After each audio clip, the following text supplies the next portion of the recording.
At long last, we have finally returned to the hero side of the story. And man, it's really been a long time. I mean, when you really take a moment to think about it, it's been months. It's been months since we've seen the heroes, like since we've seen Izuku, Bakugo, Todoroki, etc., etc. It's been a bit. And it's nice to be able to sit down and read the two newest chapters that came out these past few weeks, and I'm glad I waited to read the two chapters because it feels like they're just one chapter combined when you really think about the context of what the two chapters provided us, the readers of this story. So, the first thing I want to get into, though, is that cliffhanger, because it's very quick, straight to the point. Izuku and Bakugo are potentially going to be training underneath Endeavor. That's very interesting for a variety of reasons, because, I mean, when you think about our three characters that were present at the end of the latest chapter, they are technically the main three MCs. Even though this is Izuku's story, we can kind of see that Bakugo, Izuku, and Todoroki are all kind of central characters that are going to be near the realm of the most powerful heroes that the world has ever seen, and near the top part of the world. Basically, really making waves, changing things, and there's a likely possibility that even if Izuku eventually does become #1 hero, that Bakugo and Todoroki would be there to take his spot if he no longer could do it. Because when you think about what All Might has had to shoulder on him for a very long time until, he broke as a pillar, he was the only one that was near the top that had his type of strength, the only one that was able to defend the world, or at least, where they live for that long. So when you really think about it, they need to roughly be around his level for when Izuku finally does have to step down, they can be there to replace him. I mean, when you really think about everything that's happened in the story, Izuku's probably going to have to use everything at his disposal to bring someone like Shigaraki down. And when that fight finally happens, it's very likely that the fight could put Izuku completely out of commission for the remainder of his days. Even if he walks out of that fight and he does not die, it's likely that he could be so injured, so wounded, that he cannot perform hero duties and be very similar to how All Might was before his final days, to where he only had a limited amount of time he could be a hero per day and use his power before he got crippling, exhausted, crippled, and all that.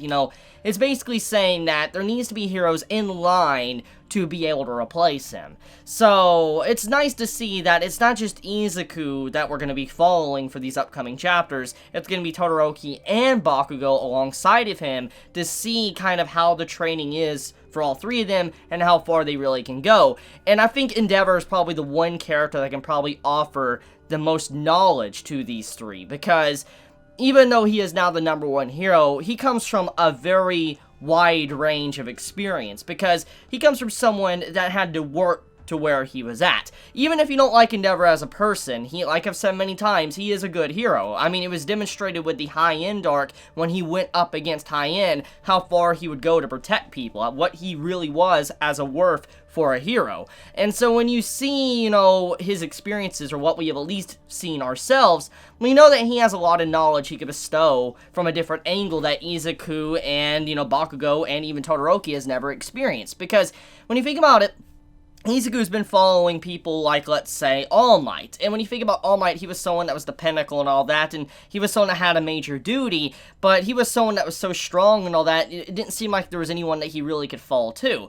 And Endeavor's someone that's obviously, he struggled to the top without really any help outside of his own quirk. Like, he doesn't have the gift of, let's say, one for all. So when you think about it, it's very impressive to see how far Endeavor has come, and I can't wait to see kind of how Endeavor interacts with Izuku. For instance, Izuku being as an individual that kind of has carried on the mantle of All Might, how would Endeavor feel about Izuku? But then when you think about Bakugo as well, Bakugo probably holds a very interesting piece of history to Endeavor's mind, because when you think about it, obviously one of the biggest turning points in Endeavor's life, probably one of the things that is obviously plaguing him, is the burden of being #1.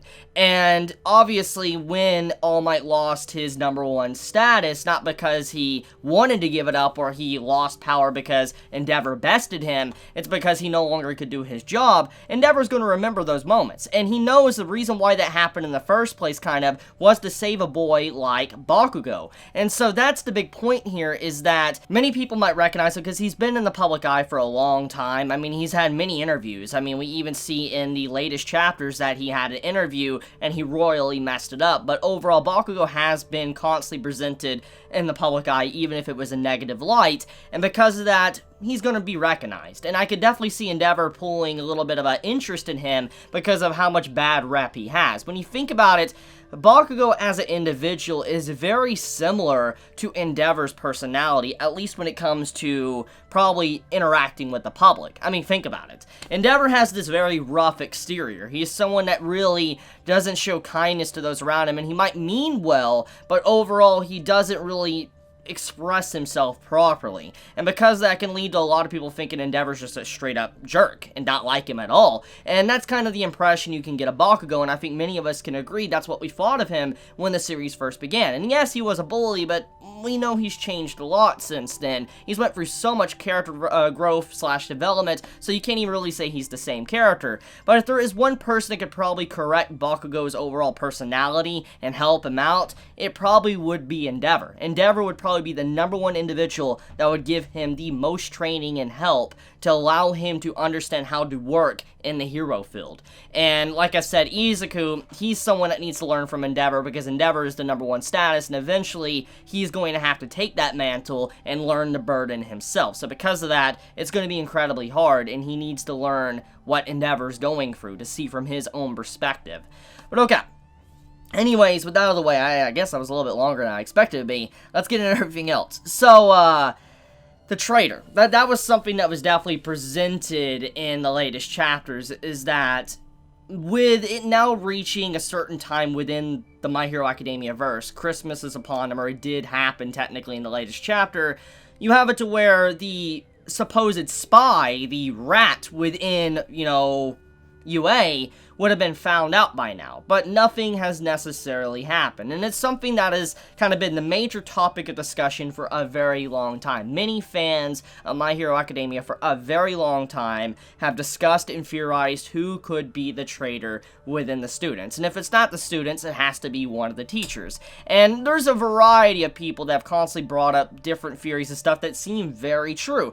I've talked about it in the past. I've talked about Kaminari and how someone brought that up and how it does seem very possible. I talked about Minato and how he's like one of the only individuals we haven't seen his room, which is very shady. And when you think about his introduction in the series, he was someone that was holding camera equipment before he was even part of UA. I mean, when you look at everything, there's a lot of characters, even, our naval boy that's been introduced that just have this very shady, side to them, and you might think that they could be the traitor. But we really don't know who it really can be, because when it does happen, when the reveal does happen, it's probably going to be the saddest thing, because it's a hero or a character we've grown close to, we've had with us for a very long time, turn out to be an enemy that is literally throwing everyone under the bus. So, I am looking forward to when it happens and who the traitor is, because there's bound to be a traitor. There's just no way there's not a traitor there for all the information that has been leaked on UA for certain things. And like I said, if it's not the students, it's the teachers. And all the teachers are very likable as well. So when you think about the teachers too,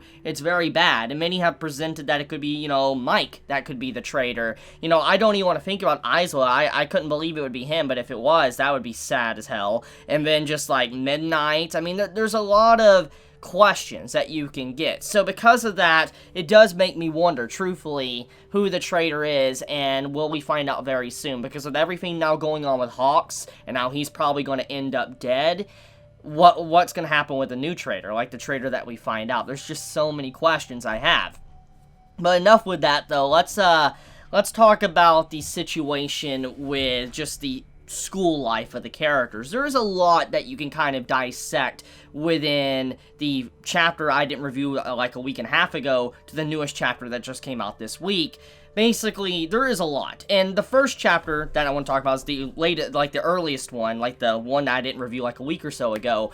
We have it to where Midnight and Mount Lady pop up to give interview training, and it's a very critical moment because many might be quick to kind of throw this aside and think it's not relatively important, but just being a hero isn't the only thing. Being able to stop villains isn't the only thing that you're tasked with doing. Keeping public morale up at an all-time high and allowing people to be reassured that you're there to protect them. And Mount Lady and Midnight basically explain this, that it's not just your power that you need to constantly display, but it's also to reassure the public and know how to speak to them. And like I've already said in this video, Bakugo as an individual is someone that really doesn't know how to do that, and Todoroki has his own flaws as well, and so does Izuku. They all have their own issues with interviews. They all are not perfect at all. They have a lot of flaws with it, and they need to work on it to be able to be a good hero, because it's not just about being strong, it's about being able to talk to the public. And that's kind of what was being taught there, is that they need to be able to relay information very quickly, simplistic, and just get it out there that they're there to protect them, which is why All Might's "I am here," even though it's so simplistic, when he says "I am here," it allowed people to really feel safety, because he was so strong that people looked up to him and they were reassured. When he arrived, he was there to protect them, and so those quick line of his, like, "I am here," was beautiful. It fit him so perfectly, and that's kind of why it's so important. So they need to learn this, and I'm glad that they're getting the training. And it's kind of interesting, though, the two people that are teaching them are the individuals that are all about just showcasing themselves on the media. You have Midnight and Mount Lady. It's pretty hilarious, and I do love Mineta's reaction to Mount Lady popping up as well. You can just see the mental scars that he has from her appear once again. It's just pretty funny, but I do love the interaction of that. But overall, it's just basically a chapter letting them know that they need to get better at talking with people. Now, another thing is to talk about what the teachers started discussing before the traitor. And that was the situation of everybody having a mandatory internship. Everybody's being forced to intern underneath a hero. And this was something that is definitely different from the last time internship happened with, Izuku working under Sir Night-Eye. It's something very different, because now everybody is being required to do it, which at first it seems like it might be good news, but at the same time it really isn't, because it's basically telling the students you're having to be a hero and be ready to do something if something bad happens. It's kind of putting all the students on call to be legitimate heroes. When you think about Izuku's participation in the overhaul raid, he was a legitimate hero in that. That's basically what all this means, is that all the students having to be an intern, work underneath heroes, means that they're in duty to be able to display themselves and be a hero at any moment's notice if something happens. That's kind of scary. That's really scary to think about, and that's kind of why the teachers were mentioning that the council that was discussing it was basically saying that an all-out war was probably going to happen for them to even do something like this. And we know the reason why they're probably doing it is because they're getting some information from Hawks, and we know the army that Shigaraki has. So there is a lot of things that have obviously built up to this very point. But there is another thing to discuss. It's not just the fact that they're wanting to get more and more heroes out there in the field. There's a variety of problems that have arisen, and that is the fact that we already know firsthand, before this chapter even mentioned it, that there is a lot of heroes. The entire hero field is saturated. So many people want to become a hero for many different reasons. I mean, we have seen many examples just from our main class of characters. We've already seen, what Ochako wants, what Tsuyu wants, Bakugo, etc. They all want to be their own hero. They all have different reasons. Some want to be, a hero or have a hero license for they can help their family. So when you really think about it, it makes sense that everybody wants to be a hero. It gives them the ability to use their quirk for other means besides just being a hero. And I feel like because of the revelation that happened within, the Villain Academia arc, that things are changing to where it's seeming more and more likely that a law or something's going to be passed where people can probably start using the quirks to a limited degree and eventually expand to something that is even beyond what it is currently, and something to where people can do what heroes do, but with some slight limitations. I could definitely see this happening, because with the commission basically asking people to now get all the students ready to fight at any given notice, it's obvious that they might want the civilians to do the exact same thing. Arm the civilians to allow the civilians to be able to fight. I could definitely see something like that happening, getting them prepared. So I am very excited to see where the story is going to go thanks to those revelations. So, let's talk about the Christmas party. So the Christmas party, it's very simplistic, but it really tells a lot about the character interactions that we have constantly seen time and time again, especially from the school festival. And that is seeing Jiro interacting with her fellow classmates. You see in the chapter she starts to sing, and you see she's playing her musical instrument. It shows that she is perfectly fine with showing off her hobby to her friends. She's no longer shy about it. She's not trying to hide it. She actually is purposely showing it off, and it really is beautiful to see how close she's gotten with her friends. I just really like that interaction. I also like seeing Kaminari chasing after Bakugo and putting on a coat on him and all that. It's really nice to see all these individual characters basically going around trying to get Bakugo to stay involved even though he doesn't want to, and even the final moment where he's walking off with a present tied around his leg. It's hilarious. But then you have other little interactions like seeing Minato with his present he gets a picture of Naval Laser Boy, and I'm just like, wow. I mean, it's just all around a funny interaction with all the characters. And then you have Eri that pops up, which is just obviously a very sweet moment, because anytime Eri pops up, it's just literally like a 10 out of 10 moment. But it also, once again, reveals just the tragedy of Eri's situation and just how awful her life was before she was with Aizawa and him watching over kind of like a papa. Is that she doesn't even know what holidays are. Like, she's being taught them, but she doesn't even know what individual holidays are, because it's very straightforward with it within the chapter. And like I said, this is the sad truth, and I think many might quickly glance over it, is Eri didn't know what the difference was of Halloween, Christmas, and Easter, which most likely means if she doesn't know those three iconic holidays, she's not going to know any other little minor holidays, which, that's sad. That's legitimately sad. And this means this little girl has never really got to experience a family holiday like Christmas, Halloween, Easter, whatever. She's never got to experience anything like that. The joy of getting candy, the joy of waking up in the morning with her family there and getting a present, etc. It's just all around sad. And so, seeing that entire Eri moment, it warms my heart to see her happy, and I'm glad she's getting to be happy, but it also saddens me just because of how her past was. She wasn't able to experience anything like that until now. So yeah, that's pretty much about it, though. Let me know your thoughts in the comments below. If you enjoy my content, please subscribe. If you like this video, please leave a like, and if you want to get notified for whenever I upload a video, please click the bell icon down below, and with that, Chibi out.